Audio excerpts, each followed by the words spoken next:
Hi students, Tamil Nadu state government போர்டில் 10th +2 Tatkal எல்லாமே முடிஞ்சிருச்சு. எல்லாருக்குமே வந்து மார்ச் ஏப்ரல் அப்ளிகேஷன் ஃபார்ம் போடுறதுக்கு எல்லா டோரும் க்ளோஸ் ஆகிடுச்சு, NIOSும் க்ளோஸ் ஆகிடுச்சு. எப்படி +2 இந்த 1 மந்தில் கம்ப்ளீட் பண்ணுறதுன்னு முடிச்சுட்டு இருப்பீங்க.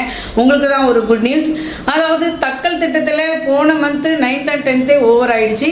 இப்போ சிறப்பு தக்கல் அப்படின்னு சொல்லிட்டு February 10th and 11th உங்களுக்காகவே ஓப்பன் பண்ணியிருக்கிறாங்க.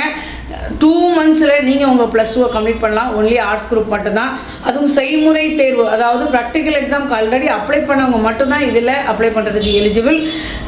நீங்கள் 1000 ரூபாய் சிறப்பு தக்கல் திட்டத்தில் நீங்கள் +2 ஸ்டூடெண்ட்ஸ் 1000 ரூபாய் கட்டியும் 10th ஸ்டூடெண்ட்ஸ் 500 ரூபாய் கட்டியும் நீங்கள் உங்கள் எக்ஸாமை ஏப்ரல் 26 எழுதுறதுக்கு நீங்கள் அப்ளை பண்ணலாம். ஏப்ரல்னு சொல்கிறது ரொம்ப லேட்டாக சொல்கிறேன், மார்ச்சில் நீங்கள் எழுதிக்கலாம் ஸ்டூடெண்ட்ஸ். ஸோ இந்த லாஸ்ட் சான்ஸை மிஸ் பண்ணாதீங்க. ஒரே மந்தில் நீங்கள் உங்கள் +2 கம்ப்ளீட் பண்ணி நெக்ஸ்ட் இயர் காலேஜை நீங்கள் ஸ்டார்ட் பண்ணலாம். தவறியவர்கள் எல்லாரும் இந்த வாய்ப்பை கண்டிப்பாக பயன்படுத்திக் கொள்ளவும். ஓகே.